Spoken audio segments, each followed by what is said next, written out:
పైసలుంటే ఒక లెక్క, అవి లేకుంటే ఒక లెక్క. అందరిని పుట్టించిన దేవునికైనా, ఆ దేవుని ముందు మంత్రాలు చదివే అయ్యగారికైనా, రక్త బంధానికైనా, మనసు బంధానికైనా, ఆప్తమిత్రునికైనా, కొంతమంది అన్నం పెట్టే అమ్మలకైనా, చుట్టూ ఉండని చుట్టాలకైనా, చుట్టూ ఉండే జనాలకైనా పైసలుంటే ఒక లెక్క, అవి లేకుంటే మరో లెక్క. అవును కదా!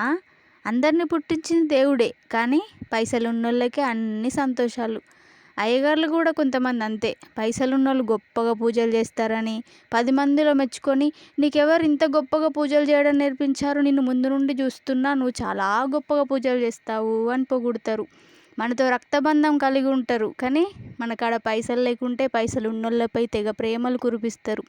మనమే ప్రపంచం అన్న మనసు బంధం కూడా మన కాడ పైసలు లేకుంటే పగోళ్ళే అవుతారు. నా ప్రపంచంలో బెస్ట్ అని పట్టం కట్టినోళ్ళు కూడా మన వద్ద పైసలు లేకుంటే వేస్ట్ వీళ్ళు అని వెళ్ళిపోతారు. కొంతమంది కన్నోళ్ళకే కాసులున్న పిల్లలంటే మమకారం, అవి లేనోళ్ళంటే వెటకారం. పైసలుంటే చుట్టాలకు, చుట్టూ ఉన్నోళ్ళకు దేవుళ్ళతో సమానం. వాళ్ళు లేకపోతే ఫంక్షన్లో కలే లేదనుకుంటారు. అదే పైసలు లేనోళ్ళకి పలకరింతలు కూడా ఉండయి. చిరునవ్వులు వెదజల్లుతారు చుట్టూన్నోళ్ళు పైసలున్నోళ్ళని చూస్తే. అదే పైసలు లేనోళ్ళు పలకరిస్తే పక్కకెళ్ళిపోతారు. ఇట్లున్నారు మనలో కొందరు. కొందరు మాత్రమే. అందరూ ఇట్లుంటే లోకం ఈ పాటికి అంతమైపోయేదేమో.